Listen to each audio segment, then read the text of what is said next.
Hi, and welcome back to the ADHD Friendly podcast. I'm Patty Blenderman. I am an ADHD coach and your host of all things ADHD Friendly. This is episode 8, and today I'm going to be sharing some ADHD friendly holiday lessons that I've already learned this holiday season. Right now, we've finished up with Thanksgiving and we're still leaning into Christmas if you celebrate Christmas, and also focused on wrapping up the end of the 2021 year. Every year, I add some notes to my personal owner's manual, my POM, to support me a little bit more easily the next year to remember what worked and what didn't work with our Thanksgiving plans. And I have a typed list that I tweaked before we started cooking Thanksgiving dinner, and it looks like this. So if you're listening to this, I'm just holding up basically one full sheet of instructions that highlights what we cook and the order that we cook them in. And in my mind, something that was really supporting my brain. However, because with ADHD brain wiring, we're often very visual, so we need to see things. I actually feel resistance when I look at this to go in and read it. It requires effort for me to read it.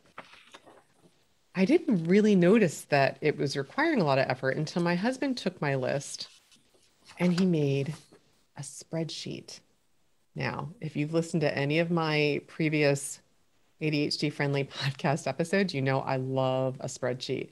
So this was the sparkly highlight of my day. He wrote out all the things that we were making, how much time they took to cook in the oven, how much prep time was needed for each one, and backwards planned it. From the time we were planning on eating at 5:30, we would need to start each of these in order to be able to eat at the time we planned. This totally streamlined a whole page of words into a really easy to follow spreadsheet. So this was so sparkly to me. I just thought I have to podcast about this. I have to share how we can take what we've been doing, in my case, for years that I thought was working well, and come at it from a different angle and just see if it creates a little bit more ease, a little bit more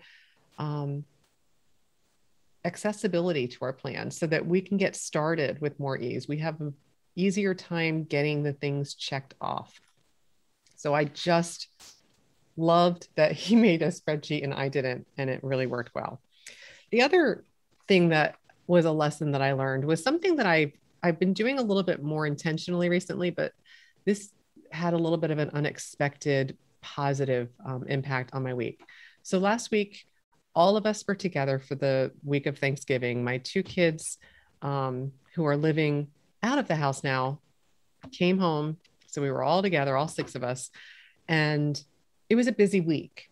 We were celebrating my daughter's birthday, which is in December, but we wouldn't be together because she lives in North Carolina. And we were celebrating my husband's birthday, which is the day after Thanksgiving. And we had Thanksgiving. We get our Christmas tree the day after Thanksgiving every year. And then there were some other requests in there. My son wanted to play candy poker, which is something that we traditionally do after Halloween, but he wasn't here this Halloween. So he wanted to make sure that we had time to play that. And so I realized I needed to see what the week looked like, how I would fit all of the different things in to the time that we had. And so I just took out a weekly planning sheet and I wrote down what I would do on each day. So I'm just holding up just a week planner and I wrote down the plans for each day. But what I did once I wrote it all out that was a little different was when my kids were all together last week for Thanksgiving, or if you're listening to this, it's going to be a couple of weeks previous for Thanksgiving. One at a time when they were coming into the room that I was in, I was just like, hey, could I just show the schedule to you that I've made for this week? And just let me know if it works for you, if there's something that you don't want to participate in. I had no attachment to the schedule. I just wanted to share what I was thinking, what we were doing, and to see how it felt. And if there was something I forgot or something they wanted to add, or if they didn't want to participate in any part of it, I just wanted them to know they had permission to do as much or as little as they wanted. The result was everybody knew what the plan was. There wasn't any of that stress that comes from almost feeling like you're being blindsided by a plan if you weren't aware of it. Everybody had a chance to opt in or opt out. And it just made the week go so much more smoothly. We take a holiday picture every Thanksgiving. We got that checked off, which for me is just the biggest win of the week to have that done. But I let everybody know the day I was thinking about it so that there wasn't a problem the day of, oh, I didn't know that's what we were doing. I just shared the plan and I left it out visually for everybody to be able to see what the plan was and remember what we were doing each day.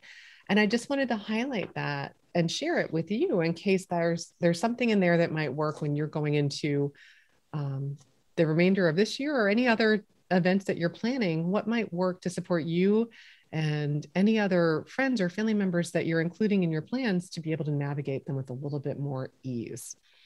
And the last lesson I'm going to share as we're leading into the Christmas season, if you celebrate Christmas, this can be a helpful time to think about that. If you don't celebrate Christmas, you celebrate Hanukkah or Kwanzaa or another holiday or no holidays, but you just want to plan the rest of 2021 as we're in the final month of the year, in the final few weeks of the year.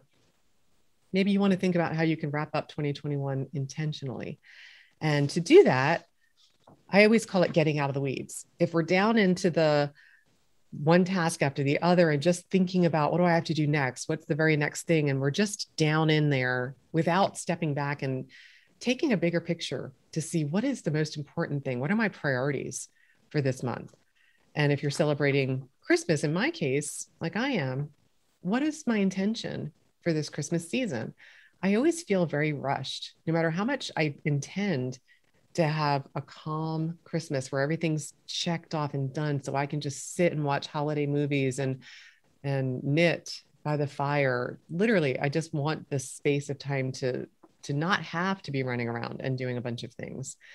And so what I did was I stepped back and I thought, well, what are the most important things? I looked at my personal owner's manual to see what do I typically do this time of year.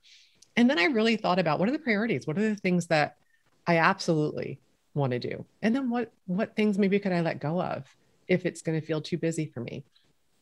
And so what I did, and again, if you're listening, I just made a list and I'm just going to hold up. I made a list of the priorities for the holiday season.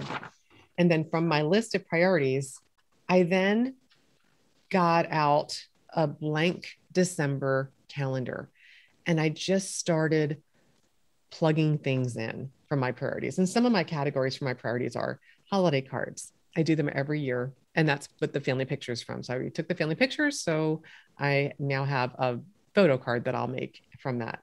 I write a family newsletter. I've been writing a family newsletter. This is my 30th year of writing a family newsletter. That's a priority for me because I don't live near my family. And it's a way for me to just send a quick update of what's been going on in the past year for us. But I also prioritize self-care. What are the things that I really wanted to make sure that I do? And I need to block time so I have time to do them. We bake. We're a big baking family around the holidays. So I block the days that we'll be baking and made sure I plan time to go shopping for the ingredients I need for the big baking days. The gifts, what do I still need to buy? And then planning time to wrap, planning time to ship if there's anything that needs to be mailed. And then I have business goals. I take the week between Christmas and New Year's, and I really get into my office and have some things that I prioritize during that week to organize and set my goals for the following year. But just making sure I'm blocking that time so that it doesn't get taken up by something else because it fell off my radar. And then the last is anything around the house that needs to get done this month and packing up Christmas, making sure I'm planning when is that going to be possible to fit around our schedule so that I make sure that I'm planning time to do it. And so I plugged it into a blank calendar. And I always call it experiencing my calendar. So once I put everything in, I have to print it out and then I have to sit and look at it. And I have to notice, does it feel like there's enough space? Does it feel like I have the time to do the things that are the most important things for me? And then I have it as a checklist to keep up with. What did I plan to do today? what is it that I still have to take care of? So it serves as a reminder and a checklist, but also it can help me to recalibrate if I need to. So for example, if there's a day where snow is forecasted, if I can move what's on that day, if it's a task day to a different day, I'm going to, because there's nothing I want to do more than sit and watch it snow. Love, love snow. And so nothing would make me happier than to have snow forecasted and to be able to easily see what I have planned and move it so I can make sure I have time to do nothing more than sit and watch it snow. So again, I just wanted to share some of the lessons I've already learned, since they're so fresh in my mind, about what supported me over Thanksgiving and what feels like it's going to support me a bit more easily going into the Christmas season, in case it can help you to think about what would make your holiday season a little bit more ADHD friendly, or what would help you wrap up 2021 a little bit more intentionally. So again, it's more ADHD friendly for your brain. That's all for this episode of the ADHD Friendly podcast.